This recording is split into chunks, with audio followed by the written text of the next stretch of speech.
हमको ढाल नहीं पता तो ढाल के लिए क्या करो, उस पे ऊपर ही ऊपर का जो बिंदु है वहाँ पे आप बैठ जाओ, दोनों पे आप बैठ जाओ। मान लो कि आप बैठे हो, आप इस पे फिसलने वाले हो, तो ऊपर ही ऊपर के बिंदु पे जब बैठो और उस पे फिसल के देखो तो, और इस पे आप फिसलो अब किस पे आपको ज़्यादा डर लगने वाला है। अब इस पे आप देखो कि अगर आप इस पे फिसलो तो आराम से बड़े प्यार से स्मूथली धीरे धीरे आप नीचे आ जाओगे, आपको उतना डर नहीं लगेगा।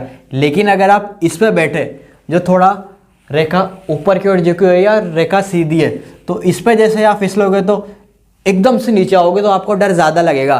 तो सीधा सा तरीका है, उस ग्राफ की जो लाइन है उस पर आप बैठ जाओ और फिसलने के इमेजिन करो कि जिस पे बैठने पे ज़्यादा डर लगे तो उसका ढलान क्या होगा, ज़्यादा, और जिस पे बैठने पे कम डर लगे उसका ढलान क्या होगा, कम।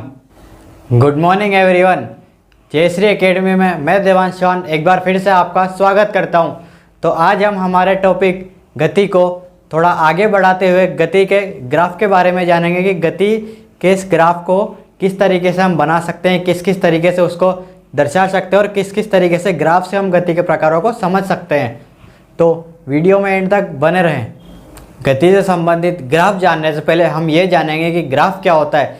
ग्राफ में अगर हमारे पास कोई बिंदु, रेखा या कोई वक्र दिया हुआ हो तो हम उससे कैसे जानकारी प्राप्त करेंगे, और इसके साथ ही हम ये भी देखेंगे कि हमारे पास कोई जानकारी दी हुई है तो हम उसको ग्राफ में कैसे कन्वर्ट करेंगे। हम दोनों तरीके से उसको पहले बेसिक सीखेंगे, उसके बाद हम गति के ग्राफों को एक एक करके बनाएंगे। ग्राफ, अब ग्राफ में देखिए, ग्राफ कुछ नहीं होता है, बस दो सीधी लंबवत सरल रेखा जो आपस में एक दूसरे को 90 डिग्री के कोण पर प्रतिच्छेद करती हो। ये देखिए यहाँ पे दो रेखाएं ली गई है, एक को x अक्ष मान लिया जाता है और दूसरी को y अक्ष मान लिया जाता है। ध्यान दे, ये x अक्ष और y अक्ष एक दूसरे के हमेशा लंबवत रहेगी। ऐसा ही नहीं कि कोई भी दो रेखाएं मान लो ये ऐसा ऐसा करके खींच दी गई, इनको हम ग्राफ बोल देंगे। नहीं, ग्राफ खींचने के लिए ये शर्त होती है कि दो रेखाओं या यहाँ पर हम इनको अक्ष बोलेंगे, दोनों अक्षों के मध्य 90 डिग्री का कोण होना चाहिए, यानी वो एक दूसरे को समकोण पर प्रतिच्छेद करनी चाहिए। उसी को ही हम ग्राफीय अक्ष बोलेंगे। तो यहाँ पर हमने दो रेखाएं ली है, एक को x अक्ष नाम दिया है और दूसरी को y अक्ष नाम दिया है। अब इस रेखा पर हम जैसे मान लीजिए कोई बिंदु लेते हैं, मान लीजिए एक बिंदु लिया, उसको P नाम दिया और उसके निर्देशांक है x, y। अब ये x, y तो मैंने लिखा, पर ये कैसे लिखा, इसको कैसे समझेंगे हम कि ये लिखा तो है पर इसको अक्षों में कैसे दिखाएंगे, इससे हमें क्या जानकारी प्राप्त होती है। ये जो बिंदु लिखा है, इस बिंदु से हमें ये जानकारी प्राप्त होती है। अब ये देखिए कि x अक्ष है तो x अक्ष पे जो भी मान आएंगे वो x के रूप में आएंगे, यानी 1 2 3 4 सबसे साधारण रूप हम ले लेते हैं, 1 2 3 4, ऐसा करते करते संख्याएं आगे बढ़ेगी। और y अक्ष पर भी इसी तरह मान लेंगे, 1 2 3 4 5, ऐसा करते करते संख्याएं आगे बढ़ती रहेंगी। तो अब हम यहाँ पे देखते हैं कि P बिंदु के निर्देशांक x y है, हमें नहीं पता ये क्या है। अब इसको हम ज्ञात करते हैं। देखो P बिंदु से दोनों अक्षों पर, दोनों किस पर, P बिंदु जहाँ पर है दोनों अक्षों पर लंब खींचेंगे। क्या खींचेंगे, लंब खींचेंगे। तो ये ऐसा मैंने लंब खींच दिया, ये किस पे खींच दिया, x अक्ष पर।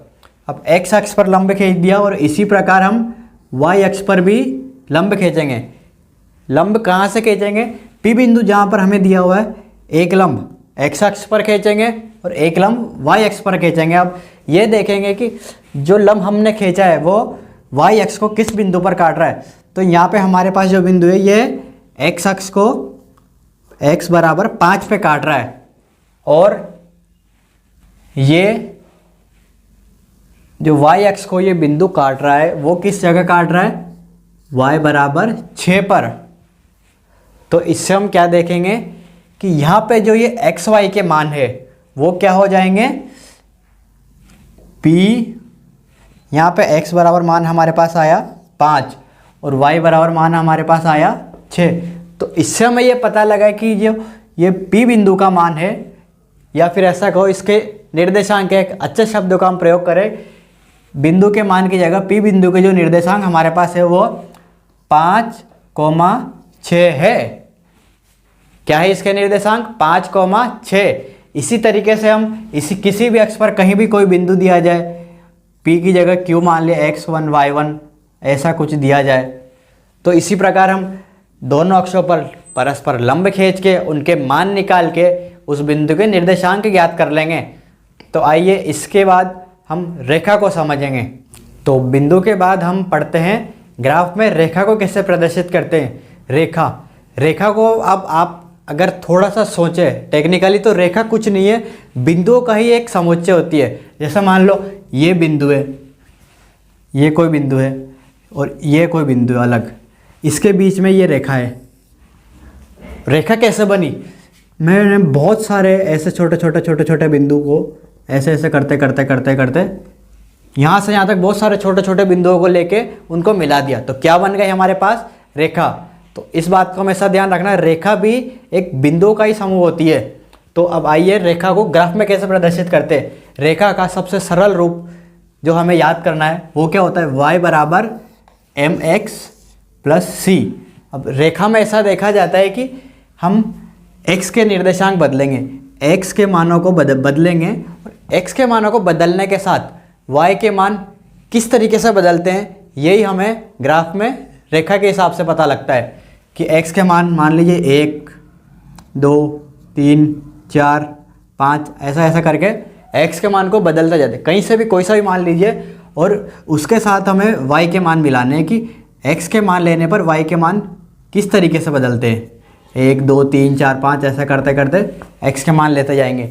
यहाँ पे x के मान रखेंगे और ये c, यहाँ पे ये देखिए कि ये रेखा की सबसे सरल रूप समीकरण होता है y बराबर mx प्लस c। y यहाँ पर y अक्ष पर दिए हुए मान होंगे और x यहाँ पर x अक्ष पर दिए हुए मान होंगे, और m जो यहाँ पर है, m क्या होगा? m जो हमारे पास होगा, m बराबर रेखा का ढाल। m क्या होता है? रेखा का ढाल। और m को हम सीधा देखें तो इस रेखा का ढाल कैसे पता लगेगा कि ये x अक्ष पर किस कोण से झुकी हुई है। माना ये कोण कोई भी हो, थीटा। ढाल का मतलब क्या होता है? कोई कितना ज़्यादा झुकी हुई है। जब झुकाव को गणित में हम कैसे दिखाते हैं? थीटा से, यहाँ कितने कोण पर झुकी हुई है, तो यहाँ पर रेखा का ढाल का मतलब हम ये लेंगे कि ये थीटा कोण पर झुकी हुई है। तो m बराबर हम यहाँ पे ये याद रखेंगे कि m रेखा का ढाल होता है, और रेखा के ढाल को tan थीटा से दिखाते हैं। और tan थीटा का सूत्र सिंपल सा होता है, हमको सिखाया जाता है कि tan थीटा बराबर, वो आपने अच्छा सा लॉजिक सुना हो तो लाल बटा कक्का करके, ट्रिग्नोमेट्री के फॉर्मूले हमें बचपन में रटाए जाते हैं, लाल बटे कक्का। ये साइन का होता है, ये कोस का होता है, ये टेन का होता है। तो टेन का यहाँ पे क्या हो जाएगा? लंब बटे आधार। अब इस जगह लंब क्या होगा? मान लीजिए मैं इसको ऐसा मिला दूं, ऐसा इसको मिला दिया, तो लंब क्या होता है? थीटा कोण के बिल्कुल ठीक सामने वाली भुजा की लंबाई क्या होती है? लंब। तो यहाँ पे थीटा के सामने वाली भुजा, ये वाली लंबाई, तो ये वाली लंबाई क्या थी? y अक्ष से, मतलब y निर्देशांक का मान, तो y निर्देशांक का मान यहाँ पे लिख लिया y। और आधार क्या होगी? जिस पर कोण बनाया गया है, जिस रेखा पर, वो आधार होगा। तो आधार यहाँ पर x के मान है, तो m के मान सीधा सा हम याद करेंगे कि m बराबर y बटा x, या फिर थीटा में लो तो tan थीटा। ये एक सिंपल सा बेसिक है, ये आप याद कर लो तो आपका समझने में और आसानी होगी। तो आइए यहाँ पर हम देखते हैं कि ग्राफ में जो कोण है, अगर ये कोण को हर जगह पे हम चेक करेंगे कि यहाँ पे कोण कितना है, यहाँ पे कोण थीटा है, यहाँ पे भी कोण थीटा है।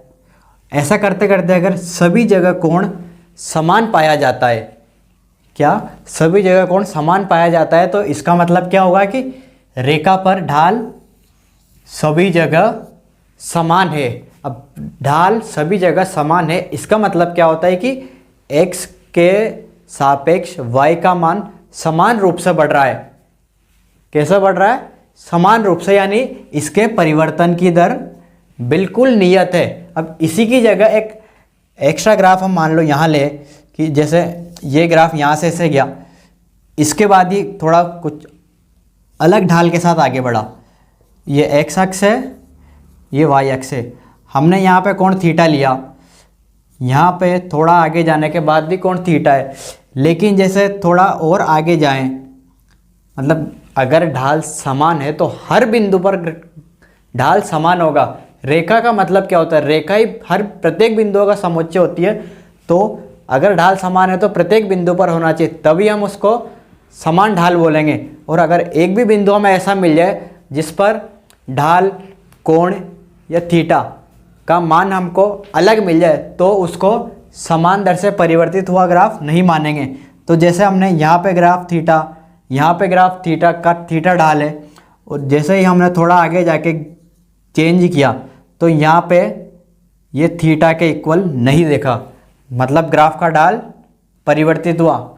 तो ये x का मान y के सापेक्ष समान दर से परिवर्तित नहीं हो रहा है।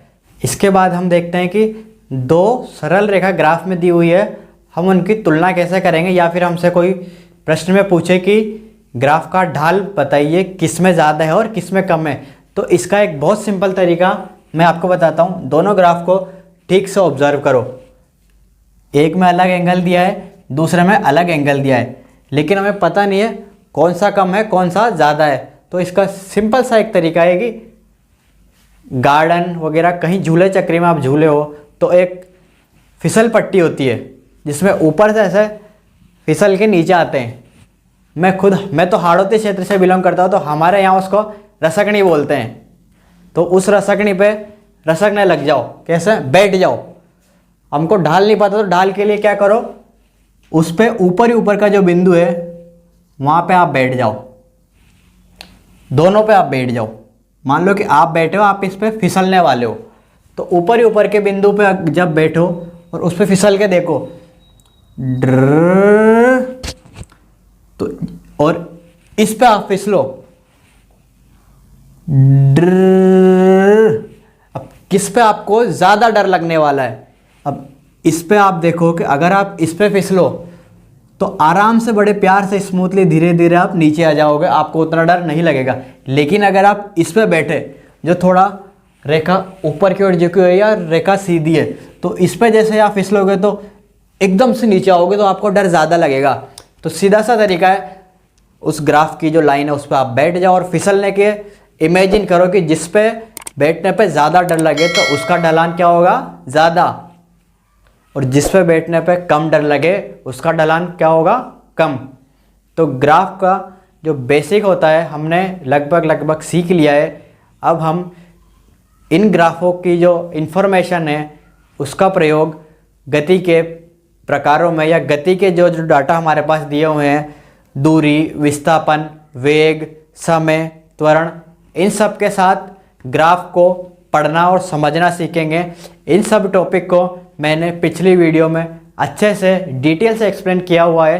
अगर आपने वो वीडियो नहीं देखी है तो जल्दी से जाइए प्लेलिस्ट में जाके वो वीडियो देखिए, ताकि आपको ये लेक्चर भी और अच्छे से समझ में आ जाए। ग्राफ और टॉपिक दोनों अच्छे से समझ में आएगा, बस वीडियो में एंड तक बने रहें।